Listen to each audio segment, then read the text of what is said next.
Decode the world unfiltered. இரண்டு செய்திகளை decode செய்ய இருக்கின்றோம்.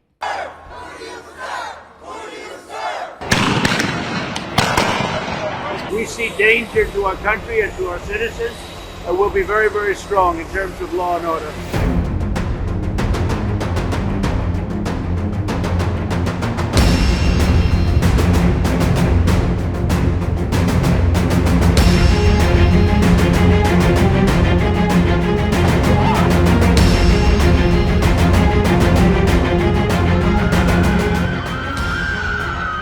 அமெரிக்க அதிபர் ட்ரம்புக்கு எதிராக லாஸ் ஏஞ்சல்ஸ் நகரில் மிகப்பெரிய போராட்டம் வெடித்திருக்கிறது. கலவரத்தை கட்டுப்படுத்த அவர் எடுத்த நடவடிக்கையும் சர்ச்சைக்கு உள்ளாகி இருக்கிறது. அமெரிக்க அதிபராக இரண்டாவது முறையாக பதவியேற்ற ட்ரம்ப் அமெரிக்காவில் அமெரிக்கர்களுக்கே முன்னுரிமை அப்படிங்கிற கொள்கையை பின்பற்றி வருகிறார். இது நமக்கு தெரிந்த ஒன்றுதான்.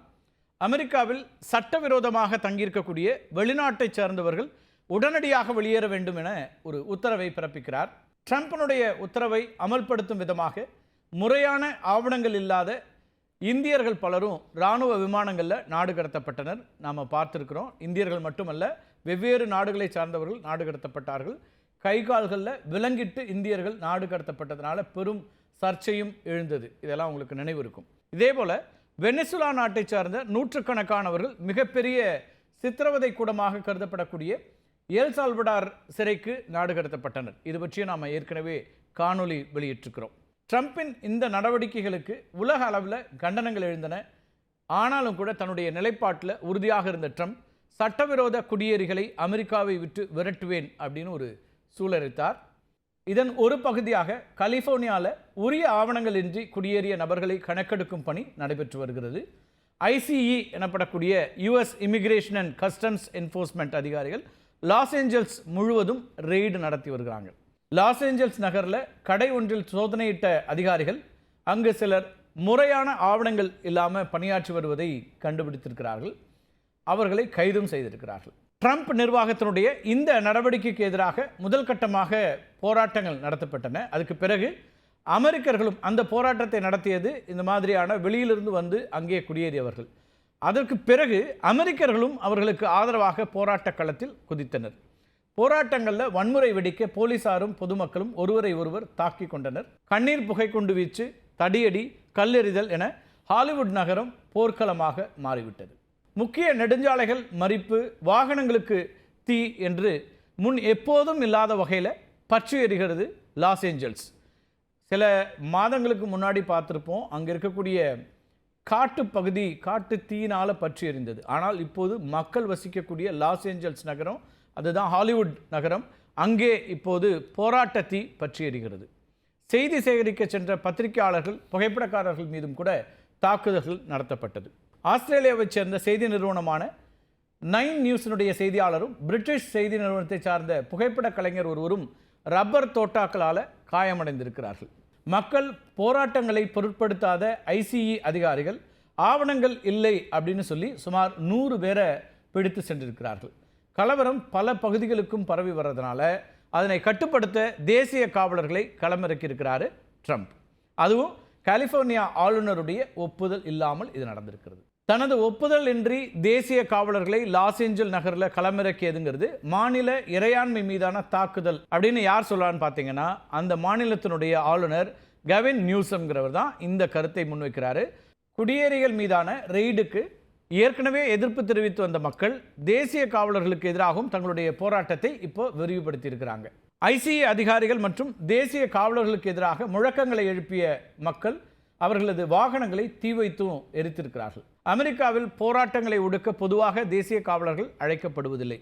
அப்படியே அழைக்கப்பட்டாலும் கூட சம்பந்தப்பட்ட மாகாண ஆளுநருடைய ஒப்புதலோடு தான் இது நடைபெறும். ஆயுதப்படையினுடைய டைட்டில் 10வது பிரிவை பயன்படுத்தி தேசிய காவலர்களை லாஸ் ஏஞ்சல்ஸ் நகரில் களமிறக்கியிருக்கிறாரு ட்ரம்ப். 2000 தேசிய காவலர்கள் லாஸ் ஏஞ்சல்ஸ் நகரில் 60 நாட்களோ அல்லது பாதுகாப்பு அமைச்சர் விரும்பும் வரையோ இருப்பார்கள் அப்படின்னு ட்ரம்ப் கையெழுத்திட்ட ஆவணத்தில் தெரிவிக்கப்பட்டிருக்கிறது. கலவரத்தை ஒடுக்க இராணுவத்தின் மற்ற பிரிவினரை பயன்படுத்திக் கொள்வோம் பாதுகாப்பு அமைச்சருக்கு ட்ரம்ப் அனுமதி கொடுத்திருக்கிறார். அமெரிக்கர்களுக்கு பாதிப்பு ஏற்பட்டால் எல்லா இடங்களிலும் இராணுவம் களமிறக்கப்படும் என்றும் ட்ரம்ப் இப்போ தெரிவிச்சிருக்கிறாரு. ஜோ பைடன் ஆட்சியை போல இல்லாமல் சட்டம் ஒழுங்கை நிலைநாட்ட கடுமையான நடவடிக்கைகள் எடுக்கப்படும் அப்படின்னு சொல்லி முன்னாள் அதிபரையும் வம்புக்கு இழுக்கிறார் ட்ரம்ப். கலிஃபோர்னியா ஆளுநருக்கு வன்முறையை கட்டுப்படுத்த முடியாவிட்டால் மத்திய அரசு தலையிடும் அப்படிங்கிற ஒரு எச்சரிக்கையையும் ட்ரம்ப் கொடுக்கிறாரு. கிட்டத்தட்ட மாநில மத்திய அரசு ஃபெடரல் கவர்மெண்ட்னு அங்கே சொல்லுவாங்க, அந்த மோதல் அங்கேயும் வெடித்திருக்கிறது. போராட்டங்களில் ஈடுபடுபவர்கள் முகக்கவசம் அணிய தடை விதித்தும் உத்தரவிடப்பட்டிருக்கிறது. அமெரிக்காவில் தேசிய காவலர்கள் என்பது அமெரிக்க ஆயுதப்படைகளுடைய ஒரு அங்கம். அதில் இராணுவ தேசிய காவலர் மற்றும் வான் தேசிய காவலர் என 2 பிரிவுகள் இருக்கின்றன. 1903ஆம் ஆண்டு தொடங்கப்பட்ட இந்த பிரிவு மத்திய மற்றும் மாகாண அரசுகளுக்கு சேவை புரிந்து வருகிறது. ஆளுநர்கள் மூலமாக அழைக்கப்பட்டால் தேசிய காவலர்கள் பேரிடர், மழை வெள்ளம் மற்றும் காட்டுத்தீ போன்ற இயற்கை சீற்றங்களின் போது மக்களுக்காக பணியாற்றுவார்கள். அண்மையில் கலிஃபோர்னியாவில் ஏற்பட்ட காட்டுத்தீயின் போது தேசிய காவலர்கள் தான் மீட்பு பணியில் ஈடுபட்டிருந்தாங்க. அதையும் நம்ம பார்த்துருந்தோம். இதற்கு முன்பாக அமெரிக்காவை கட்ரினா சூறாவளி தாக்கிய போது தேசிய காவலர்கள் மீட்பு குழுக்களில் அங்கம் வகித்தாங்க. காவல்துறையினரால் கொல்லப்பட்ட ஜார்ஜ் ஃப்ளாய்ட் மரணத்திற்கு நீதி கேட்டு வெடித்த போராட்டங்களின் போதும் யுஎஸ் கேபிட்டல் வன்முறையின் போதும் கூட மக்கள் பாதுகாப்புக்காக தேசிய காவலர்கள் களமிறக்கப்பட்டிருக்கிறாங்க. ஆனால் தேசிய காவலர்களை எதிர்த்து மக்கள் போராடுவதுங்கிறது இதுதான் முதல் முறை. ஈராக் மற்றும் ஆப்கானிஸ்தான் உள்ளிட்ட வெளிநாடுகளில் போர் நடவடிக்கைகளில் தேசிய காவலர்கள் பணியாற்றுவாங்க. சுமார் 4 லட்சம் வீரர்களை கொண்ட தேசிய காவல் படையினர் பியூட்டோ ரிகோ, குவாம் மற்றும் வெர்ஜின் தீவுகள் போன்ற அமெரிக்க பிரதேசங்களிலும் நிலைநிறுத்தப்பட்டிருக்கிறாங்க. மிகவும் அத்தியாவசிய தேவைகளின் போது ஆளுநர் ஒப்புதல் இன்றி டைட்டில் 10ஐ பயன்படுத்தி தேசிய காவலர்களை அதிபர்கள் பயன்படுத்துவார்கள். இந்த டைட்டில் 10 அப்படிங்கிறது என்னன்னா, ஆளுநர் கட்டுப்பாட்டிலிருந்து தேசிய காவலர்களை அதிபரின் கட்டுப்பாட்டுக்கு கொண்டு வரும் ஒரு அம்சம். ஆளுநர்களுடைய ஒப்புதல் இன்றி இந்த நடவடிக்கை அமெரிக்காவில் மிக அரிதாகவே எடுக்கப்படுகிறது. இதற்கு முன்னதாக 1965ஆம் ஆண்டு அதிபர் லிண்டன் பி ஜான்ஸ் இருந்தபோது தேசிய காவலர்களை ஆளுநர் ஒப்புதல் இன்றி பயன்படுத்தி இருக்கிறாங்க. அதுக்கு முன்னாடி பார்த்தீங்கன்னா 1950லிருந்து 1960 வரைக்கும் நடைபெற்ற மனித உரிமை போராட்டங்களின் போது அதிபர்கள் ஐசனோவர், அதேபோல் கெனடி, அப்புறம் ஜான்சன், இவங்க எல்லாருமே தேசிய பாதுகாவலர்களை பயன்படுத்தியிருக்கிறாங்க. லாஸ் ஏஞ்சல்ஸை பொறுத்த வரைக்கும் பேரிடர்களை தவிர்த்து 1992ஆம் ஆண்டில் தான் தேசிய காவலர்கள் பயன்படுத்தப்பட்டிருந்தனர். 1991ஆம் ஆண்டு குடிபோதையில் வாகனம் ஓட்டியதாக கூறி ரோட்னி கிங் அப்படிங்கிறவரை லாஸ் ஏஞ்சல்ஸ் காவல்துறையினர் கடுமையாக தாக்கினர். இந்த வீடியோ வெளியாகி பெரிய போராட்டங்கள்லாம் அப்போ வெடிச்சுது. பீட்டிங் ஆஃப் ராட்னி கிங் அப்படின்ற இந்த பிரபலமான வழக்கில் குற்றம் சாட்டப்பட்ட காவல்துறையினர் விசாரணைக்கு பிறகு விடுவிக்கப்பட்டாங்க. இதனைத் தொடர்ந்து நடைபெற்ற போராட்டங்களின் போது தேசிய காவலர்கள் பயன்படுத்தப்பட்டாங்க. தற்போது ட்ரம்ப் தன்னச்சியாக லாஸ் ஏஞ்சல்ஸ் நகரில் தேசிய காவலர்களை கொண்டு வந்திருப்பதுங்கிறது கண்டனத்திற்கு ஆளாகி இருக்கிறது. தேசிய காவலர்கள் பொதுமக்களின் பாதுகாப்பை மேம்படுத்துவதற்கு பதிலாக பதற்றத்தை அதிகரித்துள்ளதாக முன்னாள் துணை அதிபர் கமலா ஹாரிஸ் குற்றம் சாட்டியிருக்காங்க. எப்படிப்பட்ட எதிர்ப்பு வந்தாலும் லாஸ் ஏஞ்சல்ஸ் நகரிலிருந்து தேசிய காவலர்கள் திரும்ப பெறப்பட மாட்டார்கள் அப்படின்னு ட்ரம்ப் அடம் பிடிச்சிட்டு வராரு. இதனால் இப்போதைக்கு பதற்றம் தனிய வாய்ப்பே இல்லை அப்படிங்கிற சூழல் தான் இருக்குது. லாஸ் ஏஞ்சல்ஸ், அதே போல் கலிஃபோர்னியாவில் நிறைய இந்தியர்கள் வசிக்கிறாங்க. அங்கே குடியுரிமை பெற்றவர்களாக இருக்கிறாங்க. அதாவது சட்டப்படியான குடியுரிமையோடு இருக்கக்கூடிய பல இந்தியர்கள் இருக்கிறாங்க. அதே நேரத்தில் இந்த சட்டப்படியான குடியுரிமை பெறாதவர்கள் அப்படின்னு பல நாடுகளை சார்ந்தவர்களும் இருக்காங்க. அவர்களுக்கு எதிரான இந்த நடவடிக்கை தான் அங்கே ஒரு பதட்டத்தை இப்போ உண்டாக்கியிருக்கு.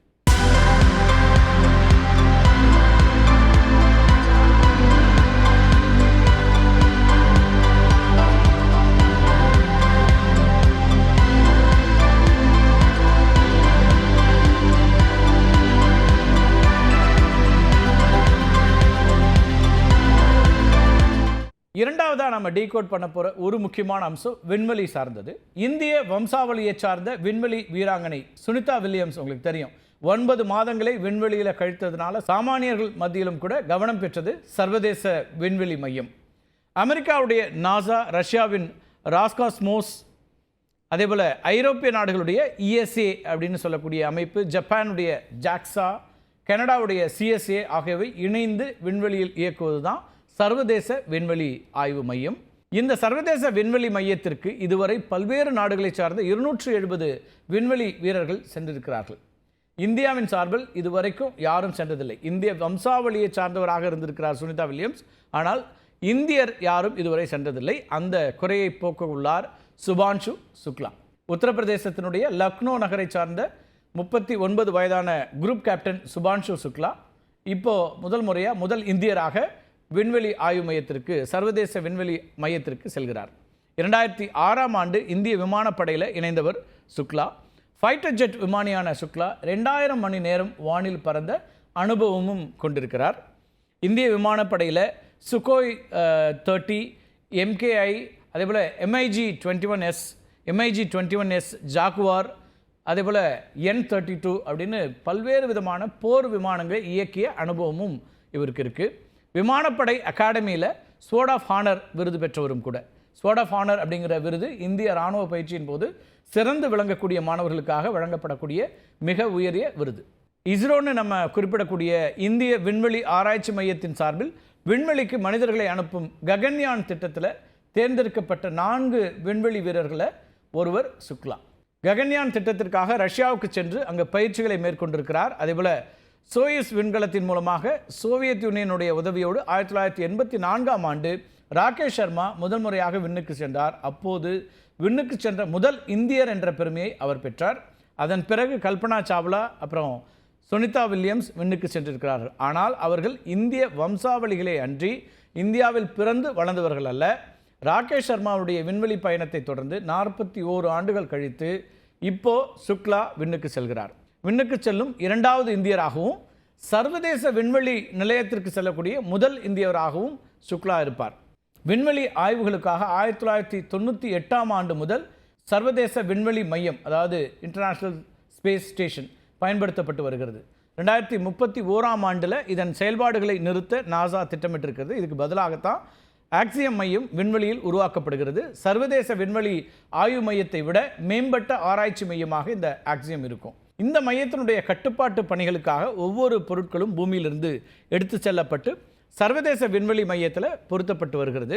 ஆக்சியம் விண்வெளி மையம் முழுமையாக கட்டப்பட்ட பிறகு இந்த உபகரணங்கள் ஒவ்வொன்றாக அதனோடு இணைக்கப்படும். அதுக்கு பிறகு சர்வதேச விண்வெளி மையத்தினுடைய செயல்பாடுகள் முற்றிலுமாக நிறுத்தப்படும். இந்த ப்ராஜெக்டுக்காக உலகின் பல்வேறு நாடுகளிலிருந்து விண்வெளி ஆராய்ச்சியாளர்கள் மற்றும் வீரர்கள் ஆக்சியம் 3 திட்டத்தின் கீழ் சர்வதேச விண்வெளி மையத்திற்கு அனுப்பி வைக்கப்பட்டு வருகிறார்கள். அதன் தொடர்ச்சியாகத்தான் ஆக்சியம் 4 திட்டத்தின் கீழ் இந்தியா, அமெரிக்கா, போலந்து, ஹங்கேரி நாடுகளிலிருந்து ஆராய்ச்சியாளர்கள் அனுப்பப்பட்டு வருகிறார்கள்.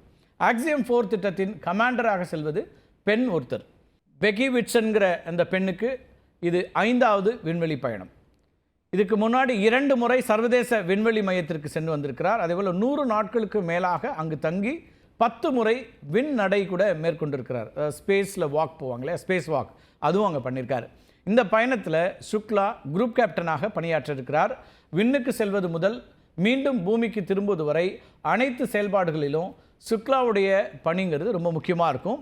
இந்த திட்டத்தில் 5வது நபராக செல்ல உள்ளது ஒரு சிறிய அன்னப்பறவை பொம்மை. இதற்கு ஜாய் அப்படின்னு பேர் வச்சிருக்கிறாங்க. புவியீர்ப்பு விசையை தாண்டி ராக்கெட் வெளியே செல்லும்போது இந்த பொம்மை தான் குறிப்பானாக செயல்படும். இந்த பொம்மையை தவிர மாம்பழ juice, carrot halwa, basmati rice சோறு ஆகியவற்றையும் சுக்லா தன்னோடு எடுத்து செல்கிறார். ஆக்சியம் 4 குழு ஸ்பேஸ்எக்ஸ் ஃபால்கன் 9 ராக்கெட்டின் மூலமாக டிராகன் கலனில் விண்ணுக்கு செல்கிறது. 28 மணி நேரத்தில் சர்வதேச விண்வெளி நிலையத்தை அடைய இருக்கக்கூடிய அவர்கள் அங்கே 31 நாடுகளுக்கு சொந்தமான 60 ஆராய்ச்சிகளை 14 நாட்களில் மேற்கொள்வார்கள் அப்படின்னு அறிவிக்கப்பட்டிருக்கிறது. 2 வார காலம் நிலைத்தன்மையுடன் மனிதன் விண்ணில் வாழ்வது எப்படி என்பது தொடர்பான அறிவியல் மற்றும் தொழில்நுட்ப ஆய்வுகளை மேற்கொள்வார்கள் இந்த விண்வெளியாளர்கள். நீர்க்கரடிகள் அப்படின்னு அழைக்கப்படக்கூடிய டார்டிகிரேட்கள் விண்வெளியில் வெற்றிடத்திலும் உயிர் வாழ்வது ஏற்கனவே கண்டறியப்பட்டிருக்கிறது. இது மிகச்சில உயிரினங்களுக்கு மட்டுமே சாத்தியமான ஒன்று. இந்த சிறிய உயிரினங்கள் டன் எனப்படும் செயலற்ற கிரிப்டோபயாட்டிக் நிலைக்குள் நுழையும் திறன் பெற்றவை. சுக்லா இந்த நீர்க்கரடிகள் குறித்து விரிவான ஆய்வுகளை நடத்த இருக்கிறார். விண்வெளியில் செயலற்று இருக்கும் நீர்க்கரடிகள் எவ்வாறு முட்டையிட்டு இனப்பெருக்கம் செய்கின்றன அப்படிங்கிற ஆராய்ச்சியும் முக்கியமாக அதில் இருக்கும். விண்வெளியில் இருக்கக்கூடிய நீர்க்கரடிகளுக்கும் பூமியில் இருக்கக்கூடிய நீர்க்கரடிகளுக்கும் இருக்கக்கூடிய மரபணு வித்தியாசம் குறித்தும் ஆராய்ச்சி செய்கிறார். நுண்பாசிகள் எவ்வாறு பூஜ்ய புவியீர்ப்பு விசையில் பரிணாமிக்கின்றன அப்படிங்கிறதையும் சுக்லாவுடைய ஆராய்ச்சியில் முக்கியமாக இருக்க போது. இந்த ஆராய்ச்சி வெற்றி பெற்றால் நீண்டகால விண்வெளி திட்டங்களில் உணவு பற்றாக்குறைக்கு தீர்வாக இது அமையும். சுக்லாவுடைய விண்வெளி பயணத்தின் மூலமாக இந்தியாவின் விண்வெளி ஆராய்ச்சி ஒரு புதிய மைல்கல்லை எட்டப்போகிறது அப்படின்னு சொன்னால் அதில் வந்து எந்த மாற்று கருத்தும் இருக்காது. சர்வதேச விண்வெளி மையத்திற்கு செல்லக்கூடிய முதல் இந்தியர் அப்படிங்கிற புகழ் மட்டுமல்ல, இப்போது விண்வெளி ஆய்விலும் இந்தியா பல கட்ட முன்னேற்றங்களை அடைந்து வருகிறது. இஸ்ரோ மட்டும் இல்லை, நாம் பல முன்னேற்றங்களை அடைந்து வருகிறோம். ககன்யான் திட்டமும் அப்படிதான், இந்தியாவுடைய ஒரு விண்வெளி மையத்தை அமைப்பதற்கான ஒன்று. அதுவும் விரைவில் நடக்கும், சில ஆண்டுகளிலேயே நடைமுறைக்கு வரும் அப்படிங்கிற எதிர்பார்ப்பும் இருக்கிறது. மீண்டும் ஒரு காணொளியில் சந்திக்கலாம் நண்பர்களே. நன்றி, வணக்கம்.